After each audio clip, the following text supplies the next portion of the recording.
la comida mexicana como identidad nacional. La comida mexicana no es famosa por casualidad, ni por moda. No se volvió popular porque sea barata, exótica o porque alguien la haya empujado con mercadotecnia, sino que es lo que es porque resume la identidad de México como país.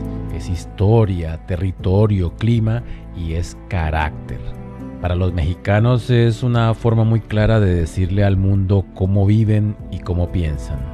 En México no se cocina para impresionar a nadie. Se cocina para alimentar, para compartir y para que el sabor se quede en la memoria. Por eso un platillo mexicano no se olvida fácilmente. No es solo algo que comes y ya, es algo que recuerdas. Amigo extranjero, haga el ejercicio y lo confirmará.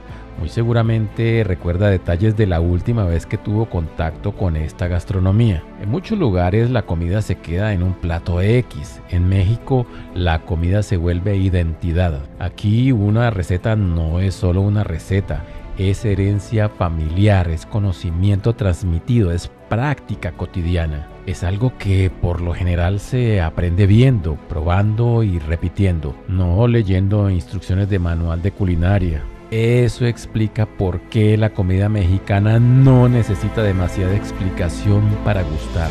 La pruebas y la entiendes. No importa si es un taco en la calle o un platillo servido en un restaurante elegante, el principio es el mismo. Sabores claros, intensos, honestos, construidos con lógica y con paciencia. México se convirtió en referente gastronómico en América Latina sin tener que presumirlo demasiado. No porque otros países no tengan buena comida, sino porque aquí la cocina se volvió parte del ADN nacional. Comer mexicano no es solo comer, es pertenecer. Es reconocer que hay cosas que no se improvisan y una de ellas es el sabor que define a un país entero. La ingeniería detrás del sabor mexicano. La comida mexicana no se basa en ocurrencias ni en improvisación. Detrás de cada platillo hay procesos que, aunque muchas veces se hacen de manera cotidiana, son auténtica ingeniería culinaria. No se aprendieron en la universidad, pero se perfeccionaron durante siglos a base de prueba, error y experiencia. Un ejemplo clarísimo es el maíz. En México no se cocina el maíz tal cual, se nixtamaliza, que dicho en sencillo es un proceso donde el grano se cuece con cal para hacerlo más nutritivo, más digerible y más funcional. Gracias a eso existen las tortillas, los tamales y una buena parte de la base alimentaria del país. No es folclore, es química aplicada sin necesidad de laboratorio. La palabra tamal proviene del náhuatl tamali, que significa literalmente envuelto. El náhuatl es una lengua indígena mesoamericana vigente, no un dialecto, y fue hablada por los pueblos nahuas, entre ellos los mexicas, conocidos comúnmente como aztecas. El término tamal hace referencia directa a su forma de preparación, o sea, un alimento cubierto y protegido por hojas antes de ser cocido. En Colombia también usamos esa palabra mexicana, es decir, también tenemos nuestros propios tamales. No solo se puede decir que la nixtamalización es una tecnología alimentaria desarrollada en Mesoamérica antes de la llegada de los españoles, sino que es lo correcto al mencionar la palabra cuando se elabora un guión como el que estoy haciendo en este momento para ustedes. Lo mismo pasa con los moles. Un ejemplo, una concursante colombiana de MasterChef Colombia 2025 dijo que sabía hacer mole porque había vivido en México, según ella, 3 años creo, pero tenía 1 hora para preparar el platillo. Yo salté de mi asiento y con mis 20 y tantos años viviendo en el país, dije, no, pues es que esto es imposible. De las amas de casa mexicanas que conozca yo, me atrevería a decir que solo el 10% sabe hacer mole. Y puedo asegurar que es porque no se atreven. Un buen mole no se hace en 1 hora. Un mole serio puede tardar hasta 12 horas porque no es una salsa rápida, sino una arquitectura de sabores. Por eso muchas familias mexicanas no lo preparan todos los días desde cero. Se cocina en grandes cantidades y se conserva, porque repetir ese proceso completo diariamente no es práctico. Eso demuestra que el mole no es improvisación, es planificación, técnica y respeto por el tiempo. Mucha gente piensa que el mole es solo una salsa espesa, pero en realidad es una fórmula compleja, muy compleja. Lleva capas de sabor que se construyen una encima de la otra. Semillas, chiles, especias, tostados, tiempos largos de cocción. Pues no es algo que se pueda armar al azar. Es una receta que exige paciencia y memoria. Conclusión, pues no lo dijeron, pero ese mole debió quedar sabiendo a su apariencia. Y se les veía en la cara a los jurados, entre ellas una mexicana. También están las fermentaciones, los asados lentos, los caldos que se dejan horas en el fuego para que los sabores se integren. En la cocina mexicana el tiempo importa. No todo es rápido, no todo es instantáneo y eso se refleja en el resultado final. En esta foto estoy con un borrego al cual me dieron el honor de seleccionar. Esto es en la población de Tepatepec, Hidalgo. Les cuento que desde ese momento hasta que pude probar una barbacoa tradicional pasaron 20 horas, más o menos. Por eso el sabor mexicano tiene profundidad, no es plano ni artificial, tiene principio, desarrollo y final. Y aunque muchas personas no conozcan los términos técnicos, reconocen inmediatamente cuando un platillo está bien hecho. Es conocimiento acumulado, transmitido de generación en generación, que sigue funcionando porque está bien pensado desde su origen. Platillos que conquistaron al mundo y que nadie replica igual. La comida mexicana no se quedó dentro de sus fronteras, salió al mundo y se quedó ahí, por alguna razón muy simple. Funciona en la calle, funciona en restaurantes formales y funciona en cualquier país donde haya alguien dispuesto a probarla. Pero hay algo importante, se puede copiar la forma, pero no el fondo. Tomemos el ejemplo más evidente, el taco. En papel parece sencillo, pero en la práctica es una estructura perfectamente pensada. Tortilla, relleno, grasa, textura y equilibrio. Cuando algo falla, se nota. Por eso hay tacos en todo el mundo, pero pocos saben realmente a México. No se ofendan amigos de Bogotá, pero no saben ni parecido. Esos que ustedes están pensando, sí, esos deben ir a México y notar la diferencia. Se los recomiendo. Y volviendo al mole, ese es otro caso todavía más claro. Es un platillo que ha cruzado fronteras y aparece en cocinas internacionales como símbolo de sofisticación. Sin embargo, fuera de México hay muchas versiones que se quedan cortas porque faltan ingredientes, porque falta entendimiento del proceso, del orden y del tiempo. Expertos mexicanos dicen que hasta el agua que se usa influye. El mole no perdona atajos. El pozole y los tamales siguen la misma lógica. Son platillos profundamente ligados a lo colectivo, a la celebración y al ritual. No se hicieron para una persona aislada, se hicieron para compartir. Eso explica por qué, incluso fuera de México, siguen asociados a reuniones, festividades y momentos importantes. Y aquí está el punto clave. La comida mexicana no se globalizó porque fuera fácil de hacer, sino porque vale la pena el esfuerzo. Otros países la han adoptado, la han reinterpretado y en algunos casos la han comercializado con éxito. Sí, pero incluso así el referente sigue siendo el mismo: México. Por eso, cuando alguien prueba una versión bien hecha, no hay discusión, se reconoce de inmediato. El sabor no necesita pasaporte ni traducción. La comida mexicana conquistó al mundo no por marketing, sino porque tiene una lógica interna que resiste el tiempo, la distancia y la copia.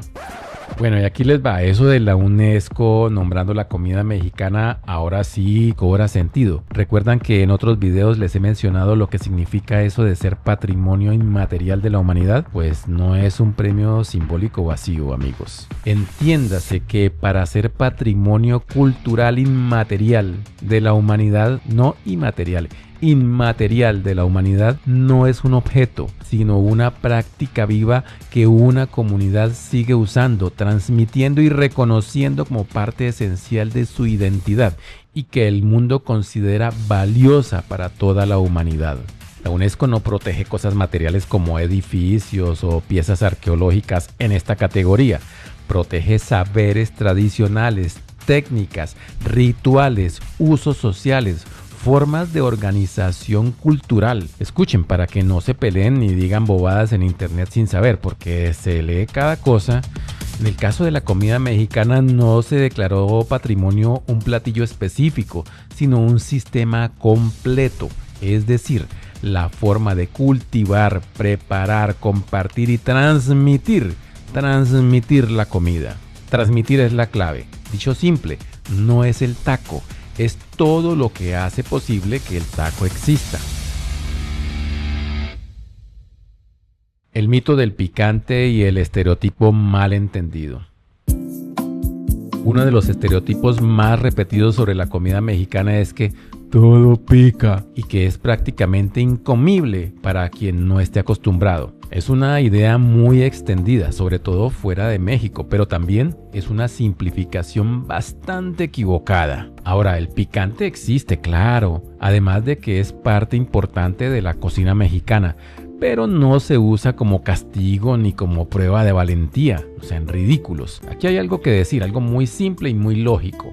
El picante no está para arruinar la comida, está para acompañarla, es un condimento. Entiéndase condimento como un ingrediente para sazonar. Yo siempre hago una aclaración muy concisa cuando sale ese tema entre gente que ni siquiera ha probado la comida mexicana en México, o sea, no han pisado el país. A propósito, hoteles en Cancún no clasifican como comida mexicana, ya que está hecha para turistas, está, como dicen, tropicalizada, ni mucho menos Taco Bell o cualquier chuzo o changarro de cadena fuera de México. No aplica, no clasifica. Volviendo al tema, tengo la jeta redonda de repetirlo.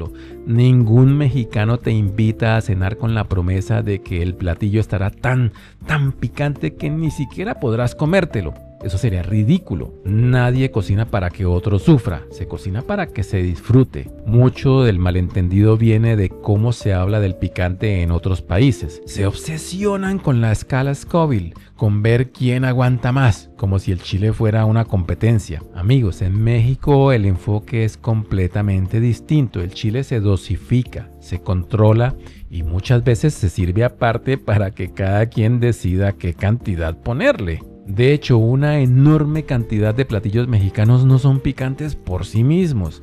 El picante suele estar en la salsa, no en la base del platillo. Eso no es casualidad, es una decisión inteligente que respeta el sabor principal y la tolerancia de cada persona. Pero eso sí, he conocido paisanos que después de probarla quieren picarse más, entrar a terrenos para estómagos intrépidos con la sorpresa de que entre más se enchilan, mejor les sabe. Es algo adictivo que no puedo explicar hasta que lo experimenten. Cuando el picante está bien aplicado, no quema, no estorba y no distrae. Más bien acompaña, equilibra y le da carácter al sabor.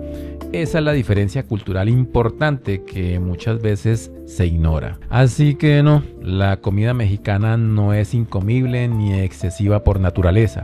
Es flexible, adaptable y mucho más sofisticada de lo que el estereotipo sugiere. El problema no es el picante, el problema es no entender cómo y para qué se usa.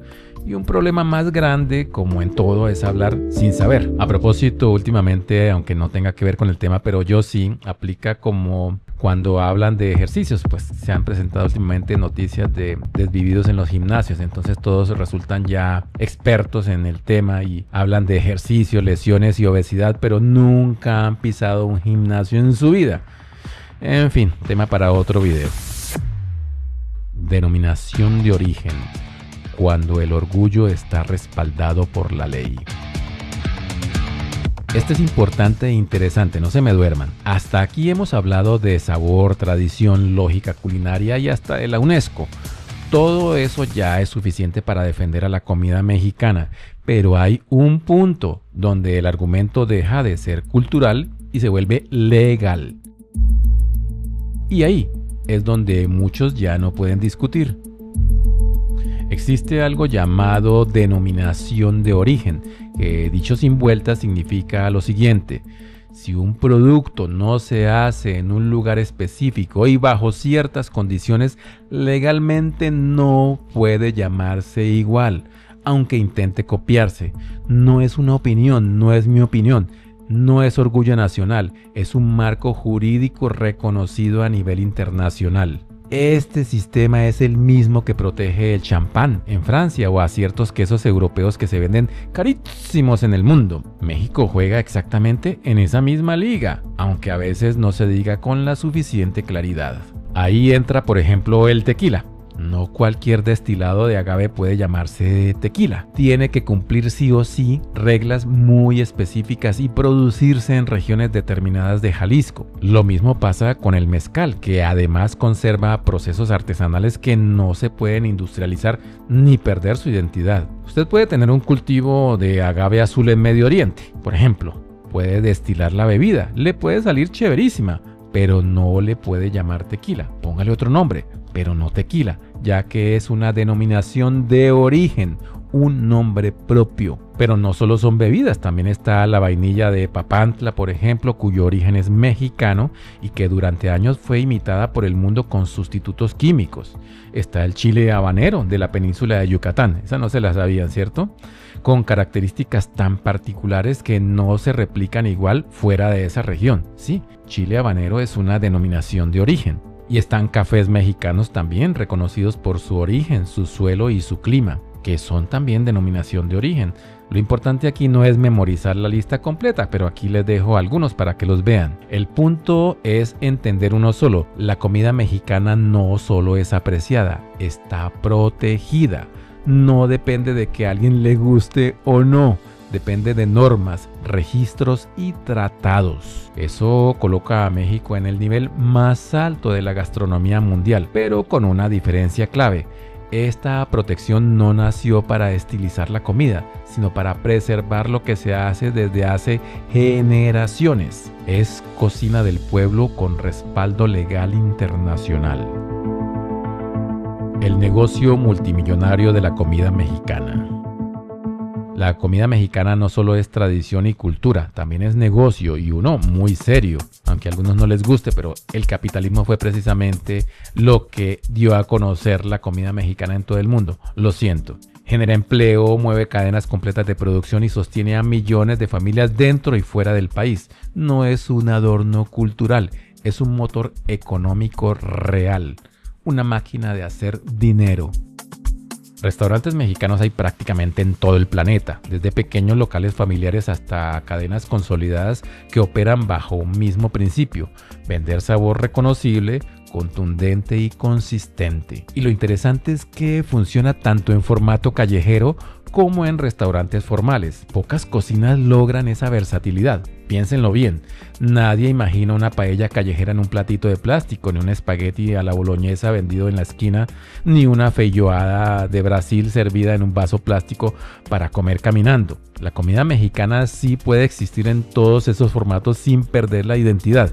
Esa tampoco se la sabían, ¿verdad? La comida mexicana también domina el concepto de street food en general. Hablando de cualquier tipo de comida en el planeta, lo domina la comida mexicana, que hoy se vende como tendencia global, pero que en México existe desde siempre. Tacos, antojitos, puestos y fondas no son improvisación, son modelos de negocio eficientes, de bajo costo, alta rotación y enorme aceptación popular.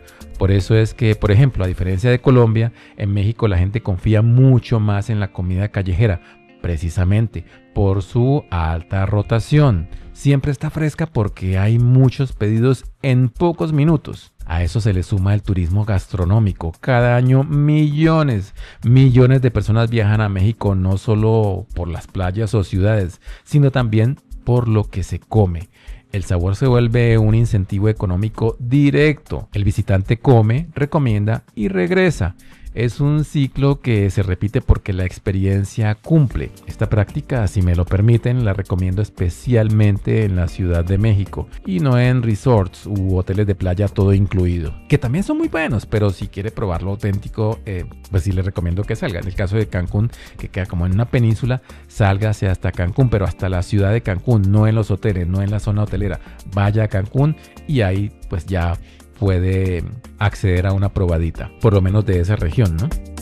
Esto demuestra algo importante: la comida mexicana se adaptó perfectamente al capitalismo moderno sin perder su esencia. No necesitó volverse artificial ni disfrazarse, simplemente escaló. se profesionalizó, se exportó y se convirtió en marca país. Y cuando una tradición logra sostenerse en el mercado global sin perder identidad, lo que tienes no es nostalgia, es un producto sólido, competitivo y vigente. Eso explica por qué la comida mexicana no solo se conserva, sino que sigue creciendo. Comer mexicano no es moda, es identidad, pero también es dinero. Después de todo lo dicho queda algo muy claro, la comida mexicana no necesita defenderse ni que la defiendan porque se sostiene sola. Tiene historia, tiene lógica, tiene sabor y tiene respaldo. No depende de tendencias pasajeras ni de la aprobación de nadie más. Eso no se improvisa y tampoco se pierde fácilmente. ¿Recuerdan el ya casi extinto estilo del chef doblando el codo? ¿Y qué tal el gritón británico? ¿Y la comida de oro comestible del Burj Al Arab? Tampoco. ¿Las hamburguesas negras con pan de carbón activado? Nada. ¿O de algún restaurante de neón instagrameable? Si acaso recordarán un par. Eso es porque las modas pasan. El sabor que funciona se queda. La comida mexicana no pide permiso ni se disculpa por ser intensa, compleja o diferente. No intenta agradar a todos al mismo tiempo, simplemente es lo que es y por eso conecta con tanta gente dentro y fuera del país, sin importar si a la nena le pica o llora. Sin Yolanda, Mari Carmen. En medio de técnicas que se vuelven desechables, la cocina mexicana sigue vigente no solo porque esté bien pensada desde el origen, sino porque alimenta, porque reúne y porque deja huella. Y cuando algo logra eso, no necesita el beneplácito de unos pocos para sobrevivir. Así que la próxima vez que alguien reduzca la comida mexicana a un estereotipo, a una moda o a una exageración, la respuesta es simple. No estamos hablando de ocurrencias, estamos hablando de una tradición viva que sigue ganando terreno sin perder su esencia. La comida mexicana no se explica demasiado, se prueba y cuando se prueba bien hecha, la discusión termina. Nos encuentran en todas las redes sociales como Colombianos en México y a mí como Cacique Pancho.